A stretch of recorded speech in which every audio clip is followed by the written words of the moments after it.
Apa kabarnya hari ini? Baik. Sudah sarapan? Sudah. Kalau sudah sarapan, berarti siap untuk belajar hari ini ya? Ya. Baik.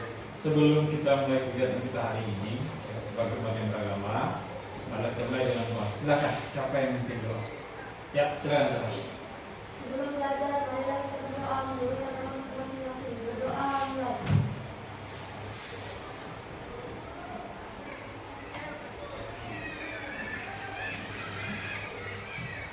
Berdoa selesai. Baik, selamat pagi. Pagi. Ada yang tidak hadir? Ada. Atau Bapak absen dulu ya? Tania. Hadir, Pak. Iya. Jeli. Hadir, Pak. Maru. Hadir, Pak. Rahmat. Hadir. Nggak ada ya? Izin apa nih? Pak. Sarah. Hadir, Pak. Puput. Hadir, Pak. Yohan. Hadir, Pak. Rahmat. Hadir, Pak. Rahmat lahir dan boleh sama-sama tidak hadir ya. Anjeli. Nur Aini. Hadir, Pak. Imam. Hadir, Pak. Naya. Hadir, Pak. Yogi. Hadir, Pak. Baik. Berarti Tidak, Pak. oh iya, si Rido ya. Ada nggak Rido ya? Hadir, Pak. Pak. Ada juga, berarti ada 3 orang ya yang tidak hadir ya. Oke. Baik. Ada 3 orang yang tidak hadir. Ya, walaupun mereka tidak hadir, tapi kita tetap belajar ya. Ya, Pak. Tadi sudah sarapan kan? Sudah, Pak. Berarti sudah siap untuk belajar. Oh iya, buku IPS-nya sudah diambil? Belum? Silakan 2 orang mengambil bukunya di kantor sekarang. Ya, cepat. Ya. Baik, sambil menunggu temannya mengambil buku, ya. Nah, kita akan mengulang kembali, kilas balik pelajaran yang sudah kita pelajari minggu lalu. Kalau di pertemuan sebelumnya kita sudah belajar tentang Mobilitas sosial. mobilitas sosial. Mobilitas sosial. Pertanyaan Pak Jo selanjutnya ya. Tadi dari rumah, siapa yang berjalan kaki? Siapa yang menggunakan sepeda motor? Baik. Kalau Bapak boleh tahu, apa itu maksudnya dari mobilitas? Mobilitas adalah perpindahan ke atas atau ke bawah lingkungan sosial ekonomi yang mengubah status sosial seseorang dalam masyarakat. Baik. Berarti mobilitas sosial itu adalah perubahan status. Nah, kalau dikaitkan dengan sosial, orang atau individu itu menjadinya perubahan status. Tetapi kalau hanya itu mobilitas, itu gerakan berpindah tempat. Ya, seperti Anda tadi dari rumah ke sekolah, Anda sudah berpindah tempat, ya kan? Ya. Nah, sekarang pada hari ini ya, kita akan melanjutkan dari materi mobilitas tersebut. Kita lanjutkan dengan bentuk-bentuk mobilitas. Sambil menunggu temanmu, ya silakan. Silakan dibagikan.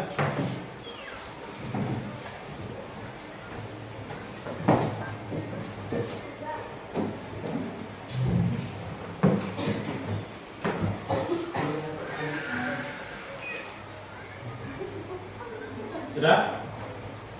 Silakan dibuka di halaman 84 ya, bagian 2. Itu ada materi bentuk-bentuk mobilitas sosial. Kalau kemarin Bapak sudah mengirim ya materinya untuk kalian melalui Classroom, Bapak rasa kita sudah mempelajarinya.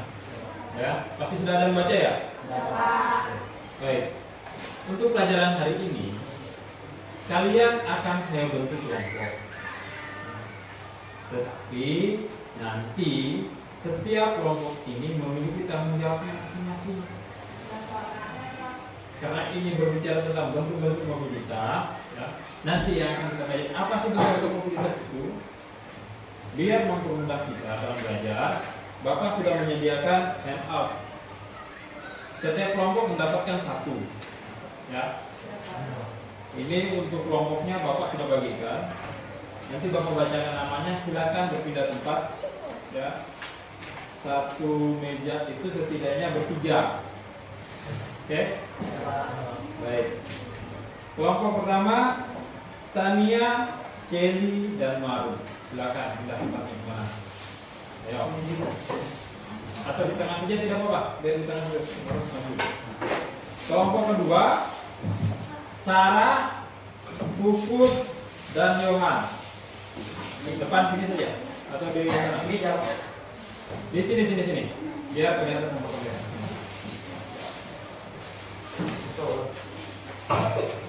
Oke. Lalu yang ketiga Angela, Nuraini, Imam, mana? Ya. Oke. Yogi dan Naya. Berarti begini. Yohan, untuk anggota Yohan pindah ke sebelah sini. Yogi dan Naya di belakang mereka. Karena satu tim. Ya. Ya. Karena si Rahmat, Ridho, dua-duanya Rahmat tidak ada yang hadir ya. Ridho pun tidak hadir, maka yang ada ini hanya satu kelompoknya ada yang berlima ya. Satu kelompoknya ada yang berlima. Silakan.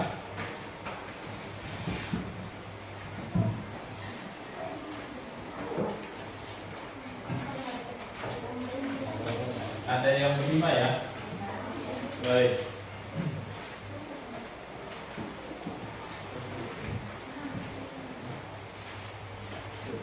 Nah, selanjutnya ya, silakan membaca materi dari halaman 84 sampai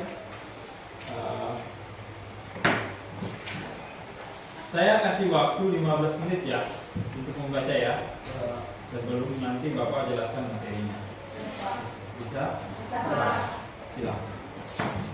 Kalau 15 menit terlalu lama ya, 10 menit ya. Oke, silakan.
Oke, silakan dengerin ya. Kita lanjut ya.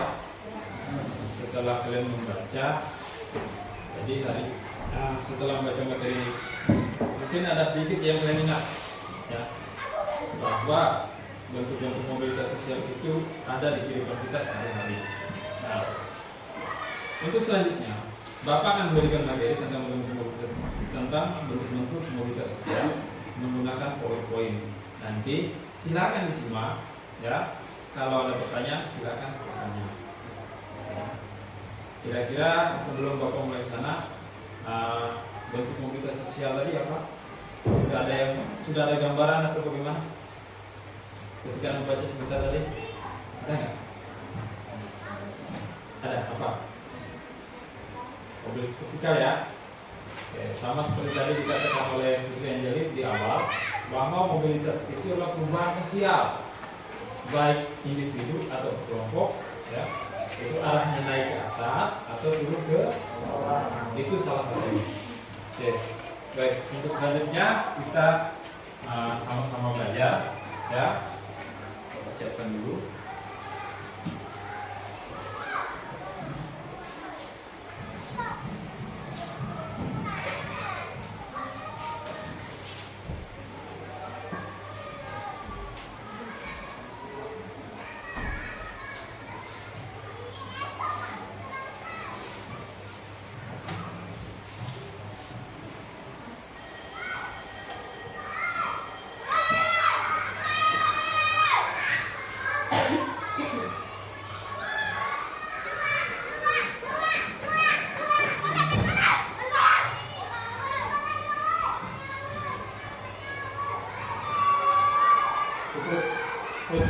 Kayak gitu ya.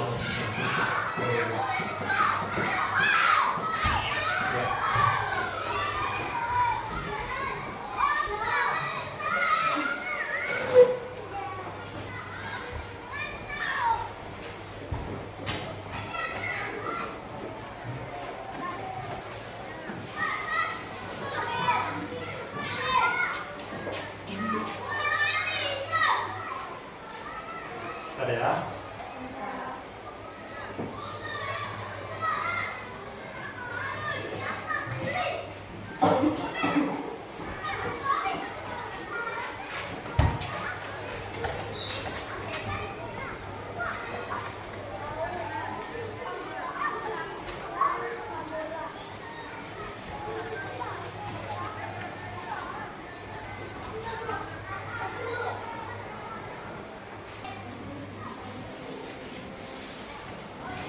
Baik, kita mulai ya. Silakan diperhatikan.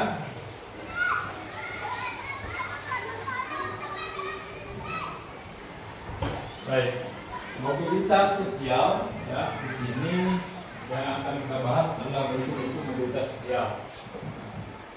Tadi sudah dikatakan oleh Putri Anjali bahwa mobilitas sosial itu adalah perpindahan status. Oke.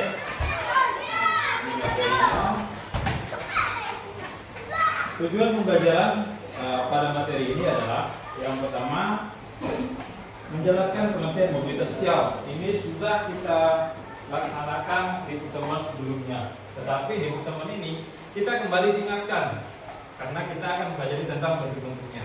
Nah, lalu yang kedua menganalisa bentuk-bentuk mobilitas sosial. Apa saja sih bentuk-bentuk mobilitas sosial itu?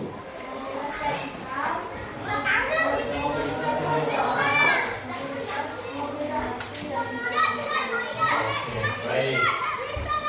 Lalu yang ketiga, menghubungkan bentuk-bentuk mobilitas sosial dengan upaya mendorong kelanjutan individu mencapai mobilitas sosial naik dan sosial tinggi atau turun.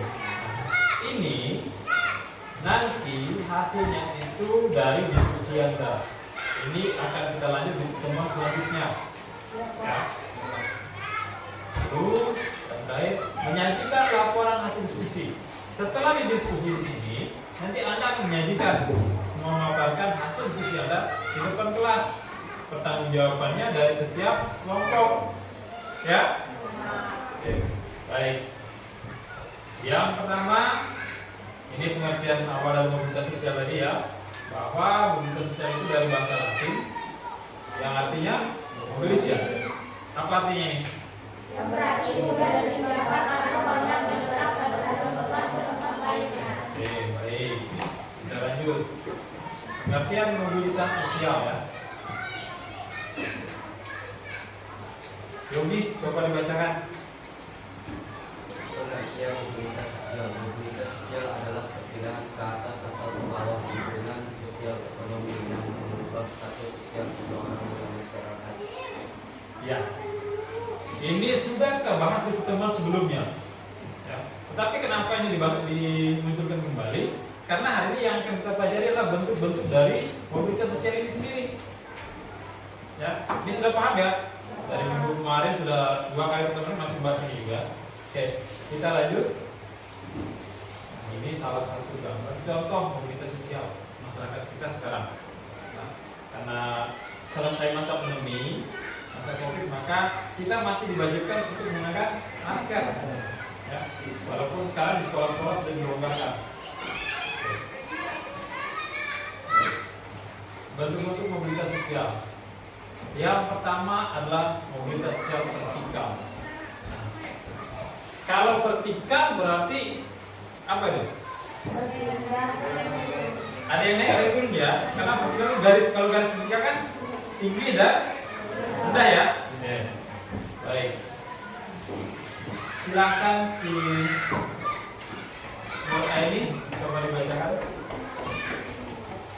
Mobilitas sosial vertikal adalah perpindahan seseorang atau sekelompok orang dari kedudukan sosial ke kedudukan sosial lain yang tidak sederajat, baik pindah ke tingkat yang lebih tinggi maupun ke tingkat yang lebih rendah. Oke, berarti perpindahan ya status sosial seorang itu perpindahan yang tidak sederajat, baik itu lebih tinggi atau lebih rendah.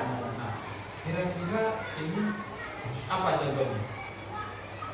Kalau di lingkungan kita, misal Dari SD naik ke SMP itu mobilitas vertikal. oke, contohnya kata si Anjali, Pak, dari SD, sekolah di SD, lalu naik kelas ke SMP, lulus SD masuk SMP. Kira-kira benar apa salah? Nah, Pertanyaan saya nih, posisinya atau statusnya beda nggak? Beda ya? Awalnya dia adalah siswa SD, ketika lulus naik ke SMP, seragamnya pun beda. baik.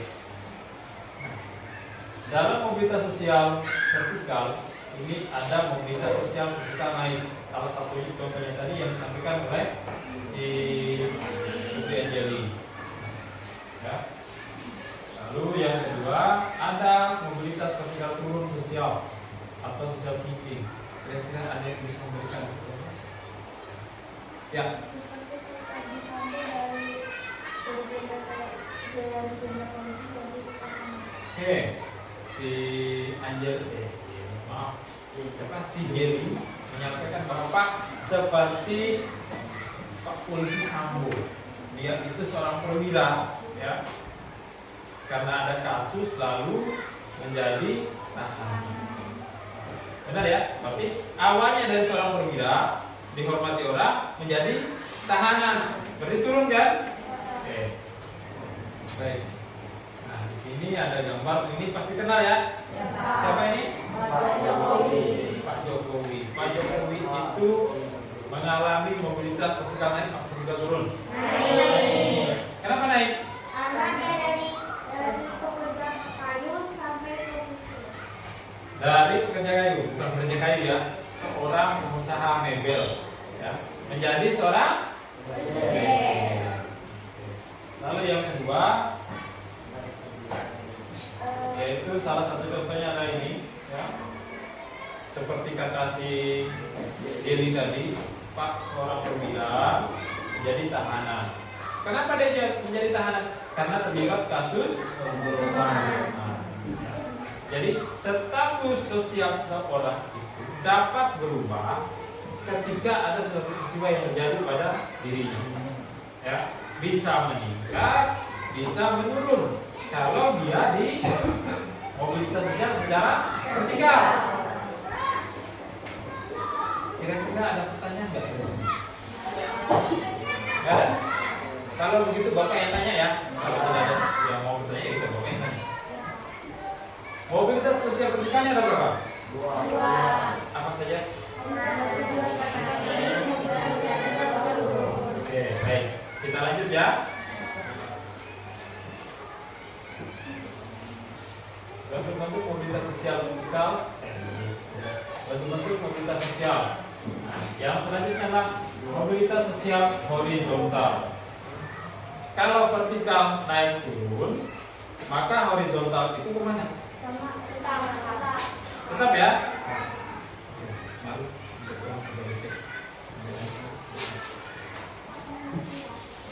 Ya, jadi sosial horizontal itu tetap ya. Ya, oke. Tetap. Karena kalau garis horizontal kan dari depan ke belakang. Baik. Silakan dibacakan, saya minta tolong si Yohan.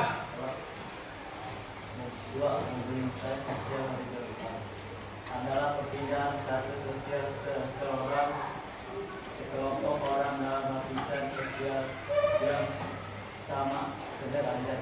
Oke, yang sama sederajat. Ada yang bisa berikan contoh kaitannya?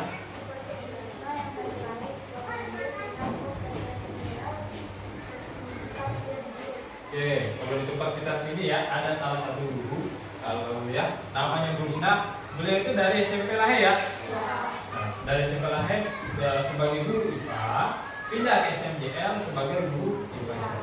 Nah, itu salah satu contoh mobilitas sosial horizontal.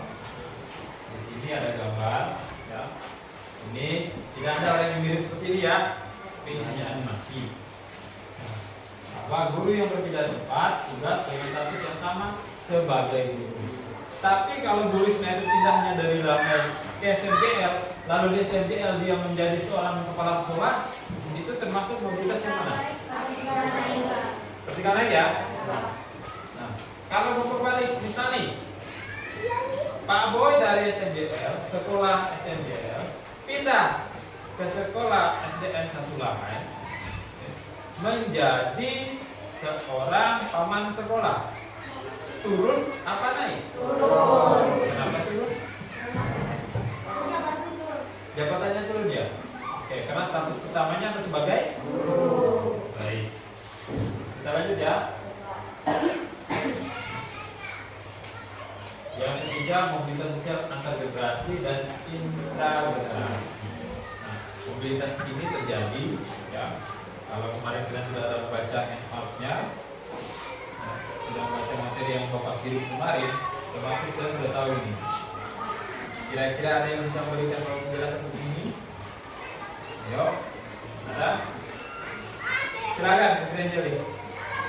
Mobilitas sosial antar generasi adalah mobilitas dua generasi atau lebih. Mobilitas sosial antar generasi.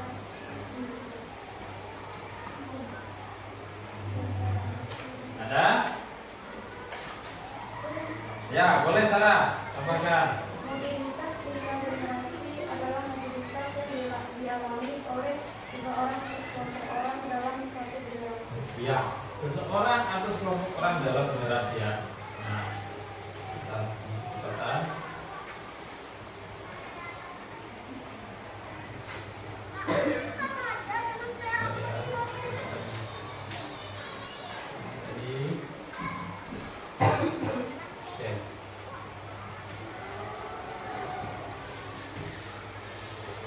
Mobilitas sosial antar generasi dan intragenerasi. Mobilitas sosial antar generasi adalah mobilitas dua generasi atau lebih yang terjadi dalam kehidupan masyarakat. Ya, berarti bukan cuma satu, tapi dua kali. Oke. Nah, di sini ada contohnya. Ya, mobilitas antar generasi. Di sini di bagian A, ini ya bagian satu ini ada dua bagian. Yang pertama, kakek menikah dengan nenek. Kakek ini jabatannya sebagai penjaga sekolah. Lalu dari kakek dan nenek ini melahirkan seorang anak putra. Ya, nih ayah namanya. Lalu status ayah adalah guru dan beristri statusnya guru. Dari ayah dan ibu ini melahirkan seorang anak. Ya. Lalu status anaknya adalah menteri negara. Oke, ini kalau statusnya seperti ini, apakah ini termasuk dalam mobilitas yang mana? Perhatikan aja. Kalau dia vertikal turun, berarti contohnya ada di sebelah. Ya, kakek seorang jenderal TNI, neneknya hanya masyarakat biasa. Nikah, menghasilkan seorang anak, yaitu seorang pengusaha. anaknya menikah dengan seorang perempuan, ya, sama statusnya sebagai pengusaha. Nah, dari anaknya ini melahirkan seorang anak lagi. Jadi cucunya dari si jenderal ini, ya, ini statusnya sebagai sopir. Ini kira-kira kalau menurut kalian ini status mobilitas sosialnya di mana? Alasannya di mana? Karena jenderal ayah dan ibunya pengusaha dan anaknya sopir. Oke. Nah, dari atas nih bagus ya. Jenderal turun ke pengusaha, anaknya lebih parah lagi turun jadi sopir. Ya. Ya kan? Ya, Pak. Ini antar generasi ya. Berarti ada 2 generasi, ada 3 ya. Dari sini 1, 2, 3. Paham ya? Ada pertanyaan dulu sebelum lanjut ke yang lain? Tidak ada?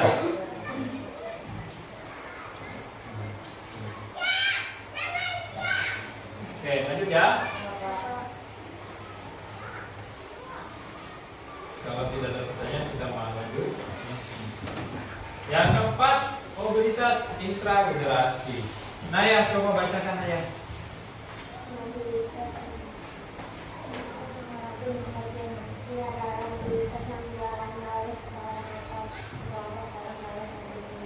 Oke, si Naya lemes ya. Kenapa Naya belum sarapan? Oh, sakit tenggorokan. Baik. Jadi yang keempat ini adalah intragenerasi, ya. Ini mobilitas yang dialami oleh seseorang atau sekelompok orang dalam satu generasi. Nah, di sini ada contohnya. Yang pertama Mbah D, Mbah D. Satu generasi ini ya. Mbah D mempunyai anak Pak D, lalu punya anak Mas di sana. Lalu Buli punya anak Bintoan. Sekarang Mbah D dan Mbah D, ya, itu merupakan anak dari Mbah. Turun dari si Mbah ini ada anak Pak D, Bapak Ibu Buli. Ya, itu keluarga. Karena ini masih keluarga kan? Ini ke sini, ini ke sini. Nah, lalu dari Pak D melahirkan seorang anak Mas Bisan. Bapak dan Ibu melahirkan anak adik laki-laki Mbak, ya, anak Mbak atau adik laki-laki. Lalu Pak Li melahirkan anak adik Dewa. Ini adalah intragenerasi, lebih dari satu generasi. Kenapa? Karena ada 1, 2, 3. Ya? Ada pertanyaan dari sini? Kita lanjut ya. Yang kelima, mobilitas sosial geografis. Baik. Kalau berbicara geografis, tentang geografis itu apa sih? Daerah. Ada lagi? Geografi ini. Apa geografis ini? Ya, Pak. Ya. Mobilitas sosial geografis adalah terjadinya perpindahan individu atau sekelompok dari suatu daerah ke daerah yang lain. Oke, berarti yang berhubungan dengan daerah atau wilayah ya? Ya, Pak. Karena geografis yang dibahas di sini. Baik, kita lihat yang pertama apa? Nah, di sini seperti yang dikatakan oleh Nurul ini tadi, yang pertama adanya urbanisasi. Urbanisasi, kalau dari gambar ini diperhatikan dari mana ke mana? Dari desa ke kota ya? Dari desa ke kota lebih. Urbanisasi, kira-kira ada yang tahu? Ya, silakan tanya. Oke, perpindahan dulu dari desa ke kota. Ya, perpindahan dulu dari desa ke kota. Oke. Nah, jadi urbanisasi, ya, ini sering terjadi di masyarakat Indonesia. Ya. Salah satu contohnya adalah ketika hari raya Idul Fitri. Ya. Hari raya Idul Fitri, hari raya Natal itu biasanya sering terjadi seperti ini. Alasannya kenapa? Karena orang kota pulang ke desa untuk membawa keluarganya dari desa ke kota. Dari desa. Apa tujuannya keluarga dari desa ke kota? Mencari pekerjaan. mencari pekerjaan. Selain mencari pekerjaan apa? Mencari nafkah. Mencari nafkah. Ada lagi?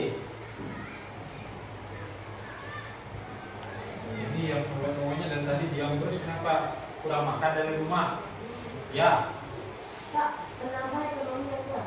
Iya, menambah ekonomi yang kurang katanya. Ada lagi? Masa cuman yang putrinya saja yang berbicara ini? Yang putranya bisu ya? Iya. Lapar. Sabar, nanti jam istirahat sarapan ya. Ada yang lain? Baik. Apa yang disampaikan oleh teman-teman tadi kan? Sebenarnya itu semuanya benar. Nah, intinya bahwa perpindahan penduduk dari desa ke kota itu adalah yang pertama mencari nafkah atau ingin berubah status. Ya. Yang kedua, usaha di desanya itu atau lahan pekerjaannya di desa itu sudah tidak ada, maka dia pindah ke kota. Syaratnya orang agar bisa bekerja di kota, dia harus memiliki apa? Ijazah, KTP, apa lagi? SIM, ada lagi? Kartu keluarga. Jadi kalau orang usia dewasa itu wajib harus memiliki yang namanya KTP. Kalau sudah memiliki KTP, otomatis memiliki kartu. Itu adalah salah satu modal ketika kita untuk meninggalkan desa atau mencari pekerjaan. Lebih bagusnya lagi kalau kita sudah memiliki keahlian disertai dengan pendidikan. Ya. Jadi nanti kalau mau seperti ini, kamu harus sekolah dulu. Selesaikan sekolahmu, punya pengalaman, baru kamu merantau mencari pekerjaan. Ya, jangan nanti, Pak saya sampai SMP saja, sudah ada yang nunggu saya di sana belum mau melamar. Jangan ya. Baik. Lalu yang kedua, ini kira-kira gambar apa ya? Banjir ya? Migrasi. Apa itu migrasi? Migrasi adalah perpindahan penduduk dari suatu wilayah ke wilayah lain, misalnya karena bencana alam. Karena bencana alam. Oke. Ya. Seperti yang dikatakan oleh Putri Anjali bahwa migrasi adalah perpindahan penduduk dari satu wilayah ke wilayah lain. Nah, ini skalanya masih dalam satu wilayah. Ya. Skalanya masih dalam satu provinsi. Kenapa? Karena pertimbangan yang pertama, karena wilayah ini sedang terjadi banjiran, kebakaran, ataupun gempa bumi, lalu ada yang lain lagi, gunung meletus, tsunami. Ya. Tujuannya adalah untuk menyelamatkan masyarakat yang ada dari tempat yang sedang terjadi bencana, dialihkan, dipindahkan ke tempat yang aman. Ya. Tidak mungkin kalau di sini banjir terus mereka bertahan di sini. Ya nggak? Ya, Pak. Baik, itu tentang migrasi. Kita lanjut. Transmigrasi. Ini gambar orang rame-rame. Kira-kira ini di mana? Di stasiun, ada lagi? Pelabuhan, ada lagi? Orang kami biasanya gitu ya. Pelabuhan, bandara, stasiun, ada lagi? Kira-kira di mana? Di pasar orang ramai juga. Ya nggak? Kalau di pasar tidak ramai, maka pasar itu akan sepi. Tetapi di sini karena ini bentuk mobilitas sosial, nah, ini gambarnya adalah di sebuah pelabuhan. Kalau di pelabuhan berarti sarana yang digunakan apa? Apa namanya? Kapal ya? Kapal laut ya? Nanti ada yang kata, Pak, kapal terbang. Ya enggak? Oke, kalau namanya anak-anak bisa, Pak, kapal terbang. Oke, baik. Ini adalah transmigrasi. Saya minta yang putranya kira-kira ya, silakan ya. Apa itu? Transmigrasi adalah perpindahan penduduk dari wilayah yang padat penduduknya ke wilayah yang lain yang jarang penduduknya. Oke, dari yang padat ke yang jarang penduduknya. Kira-kira di tempat kita ini di Kalimantan itu sudah padat penduduk belum? Kenapa belum? Karena masih banyak wilayah masih ada terjadi yang karena masih banyak wilayah yang kosong belum dijadikan perkebunan. Si merah ini sama. Ada yang lain?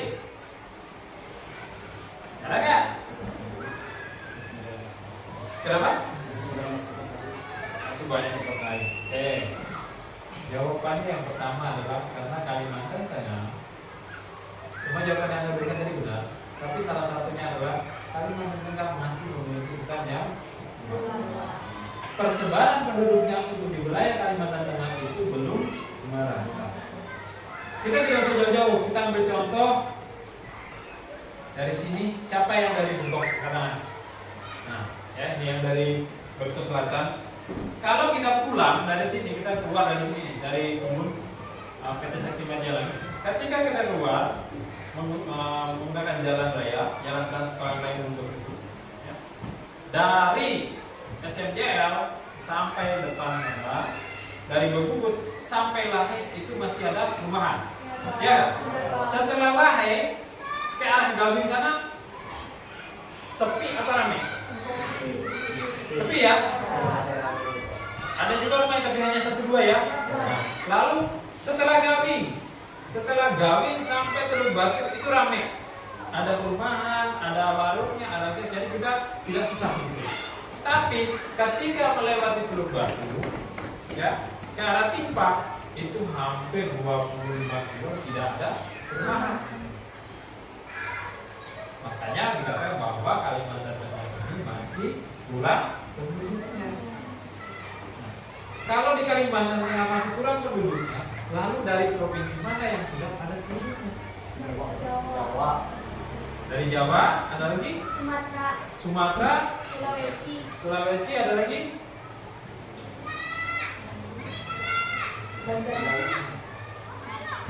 Banjarmasin masih masuk Kalimantan. Oke, baik.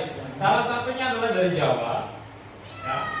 Lalu Kepulauan Nusa Tenggara, ada dari Nusa Tenggara Timur dan ada dari Nusa Tenggara Barat. Kegiatan transmigrasi ini yaitu dikatakan tadi bahwa perpindahan penduduk dari tempat yang padat ke tempat yang jarang penduduknya. Salah satu contohnya adalah adanya transmigrasi. Transmigrasi ini yang diatur oleh pemerintah, ya. Masyarakat dipindahkan oleh pemerintah. Contohnya kalau Bapak salah satu warga transmigrasi. Kenapa? Bapak itu asalnya dari Nusa Tenggara Timur, transmigrasi di tahun 1987, ditransmigrasikan ke Desa Palurejo, Kecamatan Gunung Bintang Awe, Kabupaten Bengkulu Selatan, Kalimantan Tengah. Nah, itu salah satu contohnya. Ya. Transmigrasi ini terjadi dalam skala nasional ya. Kalau keluar beda lagi nanti namanya. Oke. Dari ketiga ini ada pertanyaan kira-kira? Tidak ada?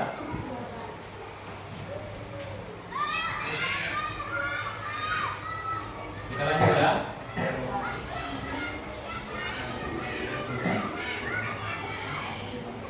Baik. Dari penjelasan tadi, ya. Kira-kira ada pertanyaan?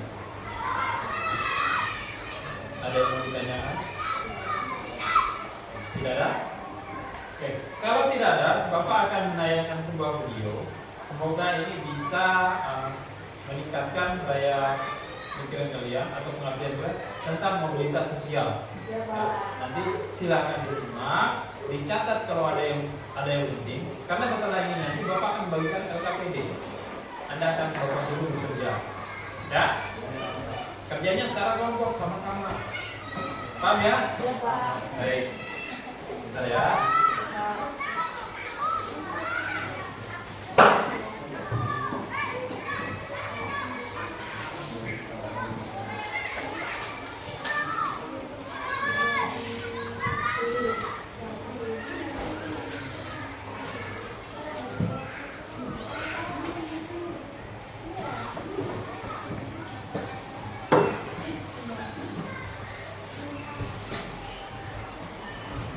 Sebentar, ini masih ada kendala.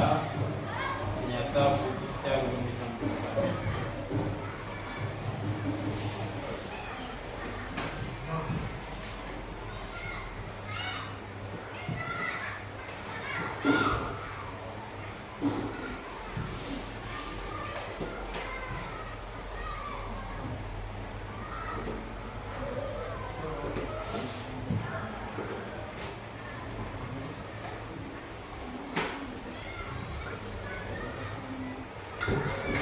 Oke, baik, siap. Silakan didengarkan ya, perhatikan. Dicatat kalau ada yang penting. Setelah itu nanti ada tugas. Hai Pahamers, selamat datang di channel Aku Paham. Pada kesempatan kali ini, akan berbagi kisah inspiratif tentang seorang yang sudah pasti tidak asing lagi di mata Pahamers, yaitu Baharudin Yusuf Habibie atau yang dikenal dengan B.J. Habibie.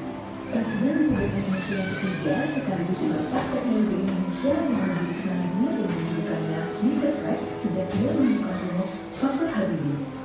Sebuah teori yang dijadikan sebagai landasan ilmu bagi ilmuwan aerodinamika dunia. Selain itu, B.J. Habibie juga dikenal sebagai Bapak Demokrasi Indonesia karena ia membawa angin segar atas desakan penegasan pers di Indonesia saat ia menjabat sebagai Presiden Indonesia. Bagaimana perjalanan B.J. Habibie menjadi teknokrat sekaligus negarawan? Inilah kisah selengkapnya.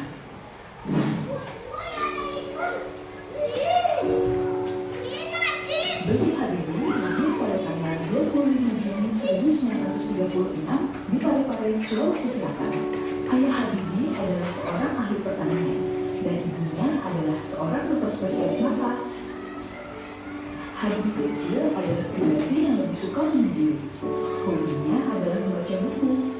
Walaupun begitu, ia juga termasuk anak yang sangat aktif bertanya karena Habibie memiliki rasa ingin tahu yang sangat tinggi. Untuk kalian yang belum tahu, sewaktu kecil panggilan akrabnya di antara keluarga dan temannya bukanlah Habibie, melainkan Ibu. Habibie pertama kali bertemu dengan Ainun kecil pada saat bermain kelereng dengan kakaknya. Ayah Habibie meninggal pada saat Habibie berusia 14 tahun. Habibie bersekolah di SMA yang sama dengan Ainun. Karena keduanya sama-sama murid yang pintar, di SMA-nya juga teman-temannya menjadi jurusan mereka. Pada usia 18 tahun, Habibie berkuliah di Institut Teknologi Bandung atau ITB. Namun, hanya 1 semester saja. Sedangkan Ainun juga mengejar mimpinya menjadi dokter dan bekerja di Fakultas Kedokteran Universitas Indonesia. 1 tahun kemudian, Habibie berangkat ke Jerman untuk berkuliah di salah satu perguruan tinggi terbaik di Jerman, yaitu LWTH Aachen, atas biaya dari ibunya sendiri. Selain menjalani kuliah di Jerman, Habibie juga aktif berorganisasi. Ia pernah menjadi ketua Perhimpunan Pelajar Indonesia atau yang biasa disingkat dengan PPI. Pada usia 25 tahun, Habibie S1 dan langsung melanjutkan pendidikannya hingga dengan S3. 1 tahun kemudian, dia harus kembali ke Indonesia untuk menikah dengan Ainun di Bandung. Mereka kemudian menetap di Jerman. Di usia 20 tahun, anak pertamanya yang bernama Ilham lahir. Kemudian, di usia 28 tahun, Habibie meraih gelar doktor insinyur dari LWTH Aachen dengan predikat summa cum laude. Di usia yang masih terbilang muda, yaitu 39 tahun, Habibie mendapatkan gelar guru besar dari ITB. Di tahun yang sama pula, anak dia yang bernama Arif lahir. Setelah lulus, B.J. Habibie bekerja di perusahaan swasta yang berpusat di Hamburg, Jerman, yaitu Messerschmitt-Bechtle atau MBB, sebagai kepala penelitian dan pengembangan pada analisis struktur pesawat terbang dan kepala divisi metode dan teknologi pada industri pesawat terbang komersial dan militer dari tahun 1965 hingga 1973. Atas kinerjanya yang luar biasa, ia pun dipercaya menjadi direktur teknologi di MBB selama 5 tahun, sekaligus penasihat senior bidang teknologi untuk Dewan Direktur MBB. Dialah satu-satunya orang Asia yang menduduki jabatan nomor 2 di perusahaan pesawat terbang Jerman tersebut dulu. B.J. Habibie dikenal sebagai seorang inovator jenius dari Indonesia yang memiliki sumbangsi besar pada teknologi pesawat terbang dunia. Salah satu kontribusi terbesarnya adalah pada teori perlambatan keretakan atau freight correlation. Teori ini digunakan untuk memprediksi titik mula retakan pada sayap pesawat terbang. Pada teori ini, B.J. Habibie berhasil melakukan perumusan yang sangat membara. sehingga perhitungannya dapat presisi sampai ke tingkat atom. Ini adalah penemuan yang sangat besar di dunia penerbangan, sehingga ia mendapatkan julukan Mr. Crack karena penemuan metode, teorema, dan faktor Habibie tersebut. Pada usia 37 tahun atau pada tahun 1973, Habibie harus pulang ke Indonesia atas mandat dari Presiden Soeharto. Selang 1 tahun kemudian, ia menjadi penasihat Dirut Pertamina. Pada usia 40 tahun, ia ditunjuk sebagai Direktur Utama IPTN atau Dirgantara Indonesia. 7 tahun kemudian, ia diangkat menjadi Menteri Riset dan Teknologi Republik Indonesia. Di usia 50 tahun, tepatnya pada tahun 1986, ia bersama insinyur Penerbangan Indonesia di Dirgantara Indonesia memulai proyek pembuatan pesawat N250 di Bandung. 2 tahun kemudian, ia diangkat kembali menjadi Menteri Riset dan Teknologi untuk kedua kalinya. Hingga tahun 1992, saat ia berusia 56 tahun, Habibie telah memiliki lebih dari 45 paten yang banyak digunakan oleh perusahaan penerbangan dan roket seperti Airbus. Di tahun tersebut juga, Habibie mendapatkan penghargaan Fairway von Karaman. Ia juga menjadi orang Asia pertama yang mendapatkan penghargaan bergengsi yang menjadi pilot penerbangan sipil dunia tersebut. Pada usia 57 tahun atau pada tahun 1993, Habibie diangkat kembali menjadi Menteri Riset dan Teknologi untuk yang ketiga kalinya. 2 tahun kemudian, ia memiliki 7 juta pesawat N250 dan sukses terbang di langit Nusantara. Namun, pesawat tersebut harus menunggu sertifikat layak terbang untuk dapat digunakan secara komersial termasuk diperdagangkan. 3 tahun kemudian, pada tahun 1998, ia terpaksa harus menghentikan proyek andalan pesawat N250 karena krisis moneter. Di tahun yang sama pula, ia menjadi wakil Presiden RI mendampingi Presiden Soeharto. Tak lama kemudian, Presiden Soeharto mengumumkan pengunduran diri di Istana Merdeka, Jakarta, sehingga ia harus menggantikan Soeharto menjadi Presiden RI. Pada tahun 1999, ia mengesahkan UU Kebebasan Pers dan Otonomi Daerah.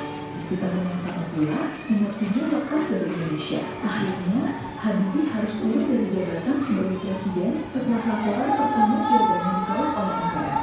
B.J. Habibie menjadi Presiden Republik Indonesia dengan masa jabatan terpendek, yaitu 1 tahun 4 bulan. Pada tahun 2010, Emil meninggal setelah berjuang melawan kanker otak stadium 4. Habibie sempat menderita psikosomatik malignan, yaitu suatu kondisi gangguan psikologi yang disebabkan oleh rasa sakit kehilangan orang terkasih. Sehingga salah satu solusi sekaligus obat yang ia pilih adalah dengan menulis buku diary. Habibie rutin berziarah ke makam Ainun setiap hari selama 100 hari dan juga setelahnya. Pada tahun 2012, kisah cintanya diabadikan dalam sebuah film berjudul Habibie dan Ainun yang sukses diperankan oleh Reza Rahadian dan Bunga Citra Lestari.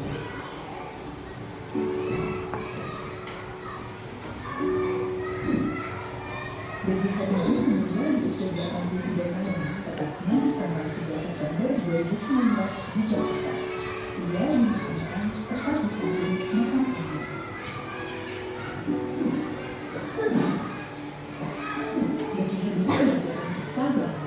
Keberhasilan mempengaruhi orang yang pintar, tapi milik mereka yang senantiasa berusaha.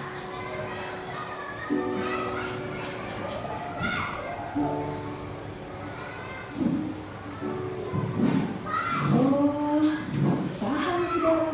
Jangan lupa subscribe, like, komen, dan nyalakan notifikasinya ya. Baik, itu tadi ada sedikit sepenggal video ya, ada video tentang salah satu presiden Indonesia, ya. Siapa namanya? B.J. Habibie. Beliau itu merupakan, kalau di Indonesia dia itu lebih dikenal dengan gelar Bapak Pesawat Republik Indonesia, ya. Karena salah satu teorinya yaitu teori Pratt membantu pembuatan pesawat. Itu sampai sekarang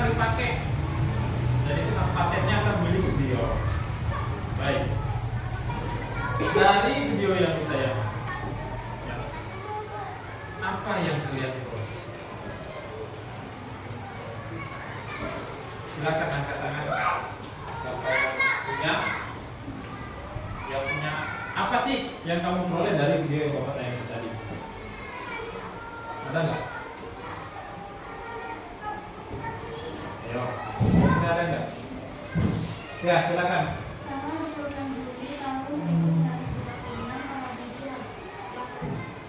Ya, yang pertama bahwa dari video itu kita mengetahui tempat dan tanggal lahir Pak. Selain itu, ya Yobi.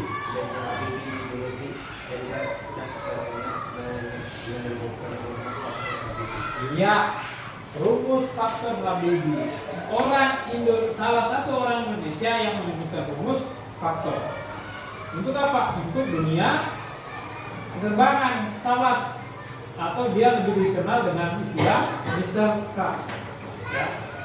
Ada yang lain lagi? Silakan ditulis. Orang tua bikin juga di seluruh sana. Ada lagi? Baru. Jadi Habibie pada usia 50 tahun jadi Habibie memulai proyek pesawat N250. Salah satu pembuat pesawat N berapa tadi? 250. Dan itu sampai sekarang merupakan produk asli Indonesia. Ya, itu banyak digemari oleh negara-negara luar. Jadi intinya dari video yang saya sampaikan tadi adalah kalau dikaitkan dengan mobilitas sosial itu masuknya di bagian yang mana? Ketiga, kenapa? Pertama dia anak seorang petani, lalu bersekolah dengan sungguh-sungguh, lulus kuliah, dia menjadi seorang pekerja, ya, seorang senior. Setelah itu dia dipanggil ke negaranya, dipanggil ke Bank Indonesia.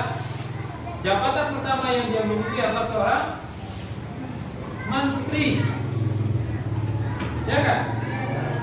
Setelah menteri dia menjadi seorang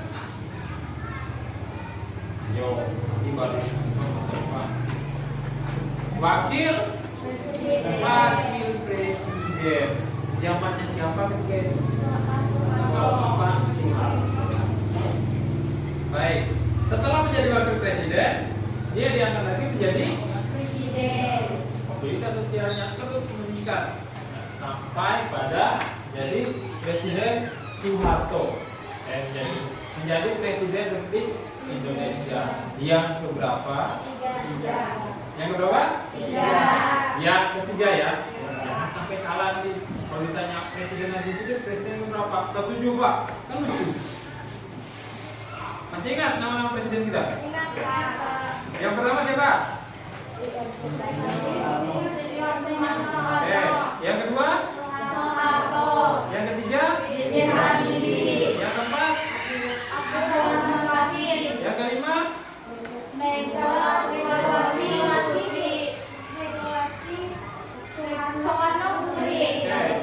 Yang keenam? Yang ketujuh? Yang kedelapan? Belum ya? Oh belum. Baru sampai 7 ya? Kalau pikir sudah yang ke-8 ya. Oke. Siapa tahu nanti yang ke-9, ke-10, ke-11 ada salah satu dari kalian. Kita nggak ada yang tahu. Siapa tahu 20 tahun kemudian atau 40 kalau tahun berubah ya. 30 tahun kemudian Pak Jo sudah tidak ada, sudah berpindah alamat, ya. Siapa tahu dari salah satu dari bisa si Yogi. Siapa tahu si Angelika, kita nggak ada yang tahu. Karena namanya mobilitas sosial itu ada yang meningkat, ada yang baik. Itu tentang materi untuk mobilitas sosial. Selanjutnya, ya, Bapak ada SKPD. Karena, tapi sebelum Bapak memberikan LKPD, kira-kira ada pertanyaan nggak? Ada? Tidak ada? Ya, silakan Pak. Tidak ada? Oh, tidak ada pertanyaan karena angkat tangan. Ada nggak? Tidak ada ya? Oke, kalau tidak ada berarti Bapak nggak paham. Tapi dalam kutip ini, dalam tanda kutip ya, diam itu belum tentu paham atau belum. Ya nggak? Baik, untuk menambah pengetahuan kalian, ya, setelah apa yang kita pelajari bersama tadi dari materi yang sudah Bapak sampaikan, nah, Bapak ingin membuka pemahaman kalian. Ya. Jadi, bentuk mobilitas sosial itu apa sih? Apa yang ada? Nah, di sini ada LKPD. Ya. Silakan dibaca dulu urutannya ini, petunjuknya apa. Nanti ketika Anda mengerjakan ini kelompok dikerjakan, didiskusikan dalam kelompok Anda. Setelah itu di pertemuan selanjutnya ini akan kita bahas. Setiap kelompok akan maju memaparkan hasil diskusinya. Ya. Jadi misal ini Bapak mintanya kerjasama. Jangan si Anjeli saja, si Yoginya santai-santai di belakang. Jangan ya. Saling bekerja sama. Nah, di pertemuan kedua nanti itu kita akan ada sedikit perubahan dalam satu cara belajar. Nanti ya. Yang hari ini silakan dibaca dulu LKPD-nya. Ya, ada perjawabannya. Baik, silakan. Ya, silakan.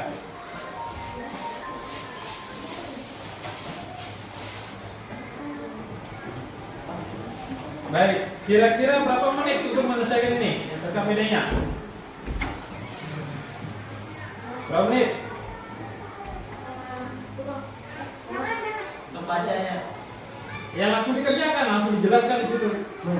Saya tak ada. Satu kelompok satu LKPD, saling bekerja sama. Bapak kasih 30 menit ya? Ya satu kelompok. Ya. Bapak kasih 30 menit ya? Baik, silakan di koordinasi teman-temannya.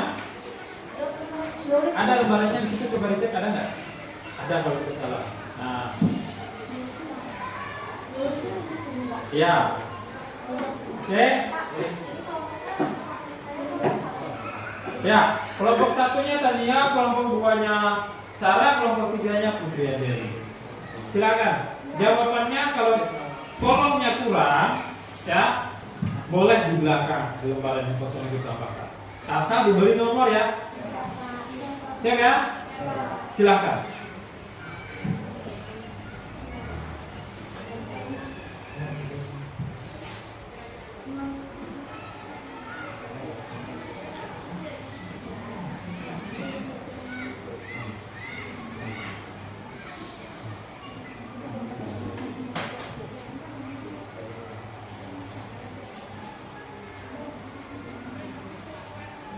Kita Bapak boleh waktu 20 menit ya.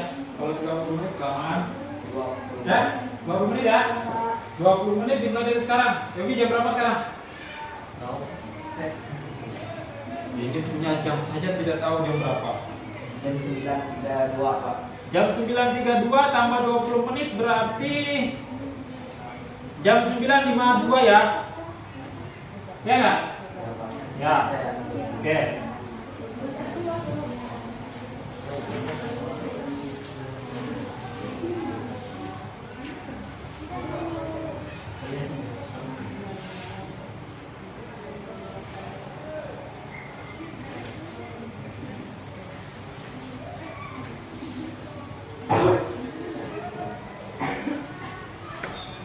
Silakan berdiskusi. Kalau ada pertanyaan, angkat tangannya, nanti Bapak bantu.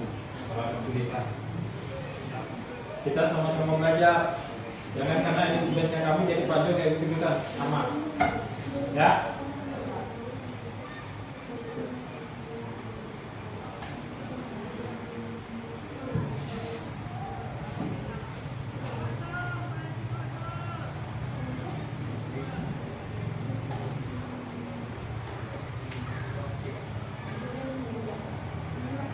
Silakan.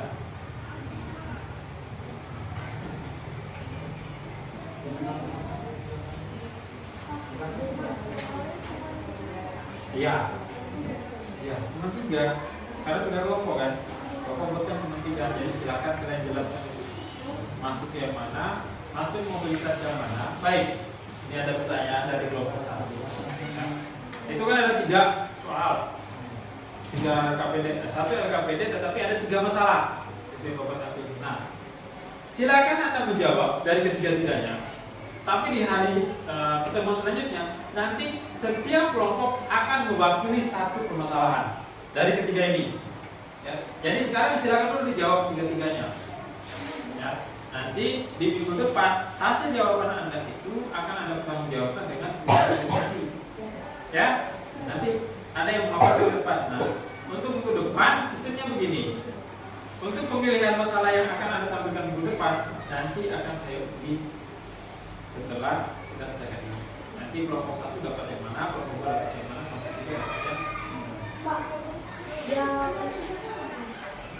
kenapa? Soalnya jangan baru. Iya, cuma 3 itu 3 permasalahan. Silahkan dibaca dulu. Bagaimana? Kamu kira ini dari soal. Ini tujuan pembelajarannya, ya. Makanya Bapak bilang ada pelatihan ini pembelajarannya. Ini petunjuk, lalu soalnya itu ada ini, masalah ini 1, 2, 3. Nah ini tempat untuk menjawab. Tapi cara menjawabnya kalian harus perhatikan dulu masalahnya. Makanya dilumpuhkan dulu sama teman-temannya. Silahkan dulu. Ya silakan. Kalau ada yang mau ke WC jangan ditahan ya. Silakan. Bapak sampai siapkan untuk ujian nanti.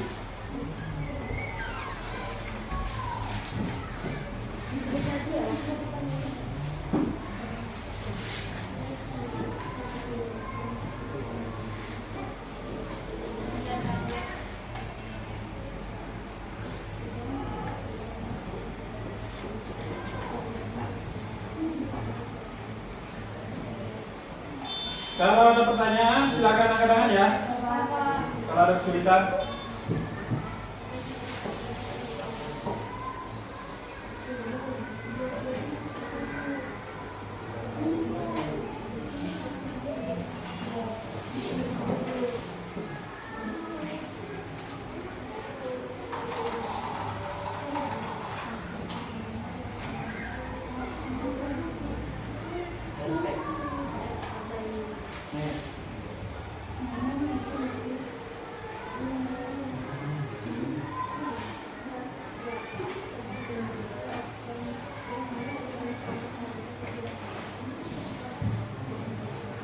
Silakan bekerja sama.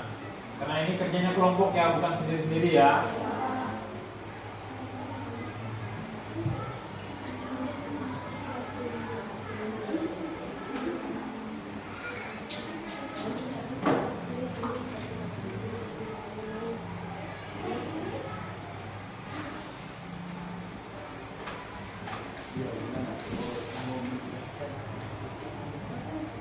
Kalau ada yang sudah, nanti angkat tangan ya.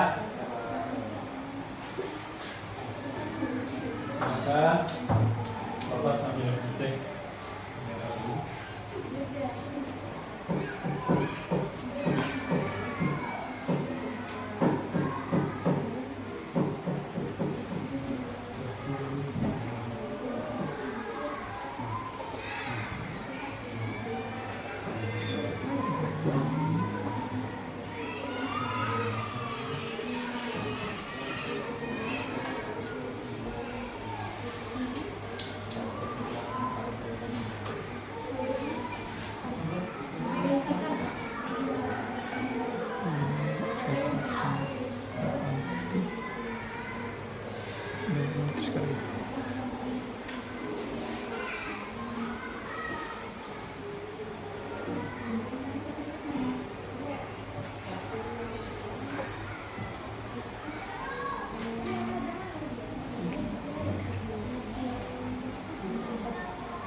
Sampai 9.50 ya. Ada kesulitan?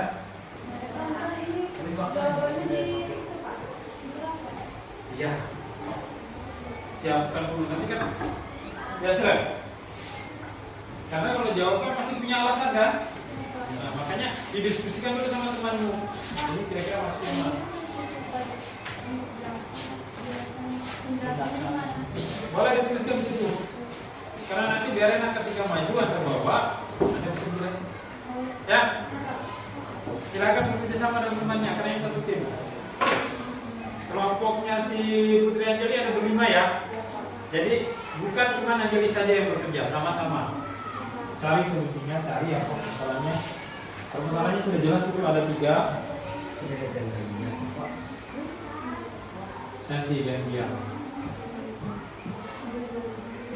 Kan kemarin ada dibagikan di classroom, ada nggak? KPD-nya ini ada. Berarti kemarin ada sebelum baca ya. Nah, kalau pertemuan selanjutnya nanti ada si Rahmat lahir dan terbol itu datang, lalu si siapa satunya? Si Rido, maka kelompoknya akan kita tambah menjadi 4. Ya. Karena kalau cuma 3 kebanyakan orang. Oke, tinggal 10 menit lagi.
Kalau ada pertanyaan, ya.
Oke, kalau ada pertanyaan, silakan angkat tangannya.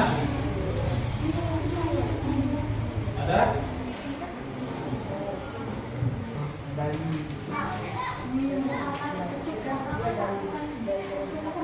Ya, apa di sini?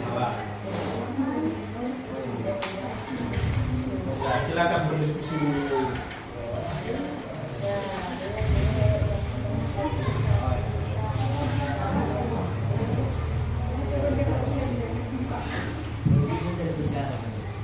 Ingat ya, satu tim itu bukan satu orang yang bekerja, tapi semuanya bekerja. Silakan tanya teman-teman.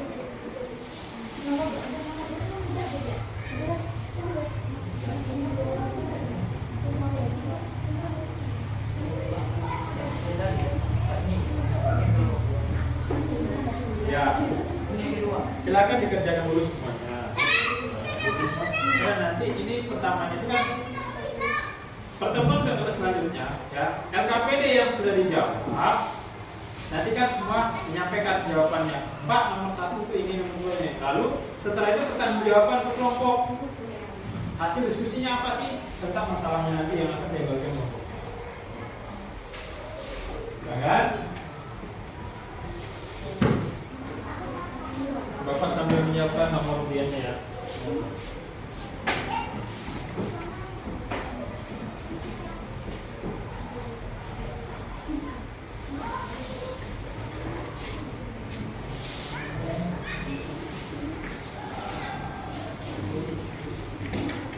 Sudah? Ada yang sudah? Ada? Ada? Belum? Kalau ada yang sudah, boleh sampaikan jawabannya. Tapi sebaiknya minggu depan saja. Nanti kalau ada yang ikut sudah menyampaikan jawaban, yang lain tinggal tunggu. Oh itu jawabannya, saya ikut ya. Jadi minggu depan sama-sama pertanggungjawabkan ya. Ya. Oke. Kalau begitu silakan perwakilannya maju ke depan. Pegawai dari masing-masing satu kelompok satu orang.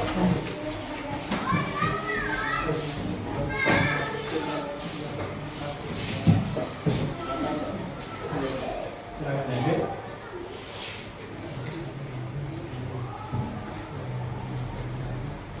Oke, si materi 1, Sarah? Materi 2, Andri? Materi 3. Oke, silakan. Baik. Jadi untuk diskusi minggu depan, ya, kelompok 1 Tania akan membahas tentang materi 1. Materi 1-nya di LKPD itu tentang apa? Pak Jokowi. Lalu yang kedua, kelompok Sarah akan membahas tentang materi 2. Tentang apa? Ibu Bumanti, silakan dipelajari di depan. Lalu yang ketiga ada kelompoknya Putri Anjali, silakan tentang Oh iya, perwira polisi kemarin ya. Nah, itu malah lebih bagus karena banyak materinya didapat. Baik. Oke, sudah. Jadi materinya, LKPD-nya silakan dikerjakan nanti lanjutnya di rumah. Kerjanya kita sama-sama. Nah, oke, jadi selanjutnya ada pertanyaan nggak? Ada. Kalau itu terima kasih atas waktunya. Nah, hari ini pelajaran kita itu ada tentang Mobilitas sosial. apa saja yang dipelajari? Ada berapa bentuk-bentuk mobilitas sosial? Ada 4. Ya. Anjeli, sebutkan salah satunya. Oke. Baru mobilitas sosial horizontal. Yogi. Nah, Yoginya ngantuk dari tadi tidak mendengarkan. Yohan. Mobilitas sosial antar generasi. Oke. Satu lagi apa? Mobilitas sosial geografis. Oke, mobilitas sosial. Mobilitas vertikal dibagi atas 2 ya. Ada apa saja? Naik dan turun. Oke. Lalu mobilitas horizontal tidak ada ya, cuma satu ya. Ada antara generasi, itu satu generasi, intragenerasi lebih dari satu generasi ya. Oke. Lalu yang secara geografis ada berapa? 3. Apa saja? Urbanisasi, migrasi, transmigrasi. Oke, urbanisasi, migrasi dan transmigrasi. Baik, saya rasa kalian sudah sangat paham dengan materi ini. Mudah-mudahan di pertemuan selanjutnya Anda bisa memaparkannya sesuai dengan materi yang sudah diberikan. Ya. Oke, ada pertanyaan lagi? Menurut kalian pelajaran kita hari ini bagaimana? Menyenangkan atau tidak menyenangkan? Menyenangkan. Kenapa menyenangkan? Karena menambah ilmu. Karena menambah ilmu. Ada lagi? Tanya jawab. Tanya jawab. Ada lagi? Mendapatkan secara bersama, mendapatkan kepentingan. Mendapatkan kepentingan, kata si Imam. Ada lagi? Bisa belajar bersama. Bisa belajar bersama. Ada lagi? Si Yogi sudah dari tadi senyum saja. Tinggi. Ada lagi ya? Baik, tentang materi hari ini, media yang Bapak gunakan bagaimana?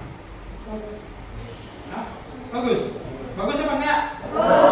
Jawab yang serius ya, atau sama lupa enggak? Bagus apa tadi? Ya, baik, terima kasih ya. Mungkin ke selanjutnya atau pertemuan ini kita akan menggunakan media PowerPoint seperti ini. Ya, jadi saya harapkan dengan materi yang dengan cara belajar yang baru ini dan materi yang baru ini, mudah-mudahan ini bisa menambah daya ingat kalian, ya, daya tarik kalian terhadap materi yang saya berikan. Ya, oke, baik. Karena jam pelajaran kita sudah selesai, saya ingatkan kembali bahwa minggu depan kita ada diskusi ya. Nanti presentasi dari setiap kelas. Baik, saya rasa waktunya sudah habis. Jadi silakan kalian istirahat. Saya ucapkan selamat pagi. Buku paketnya silakan.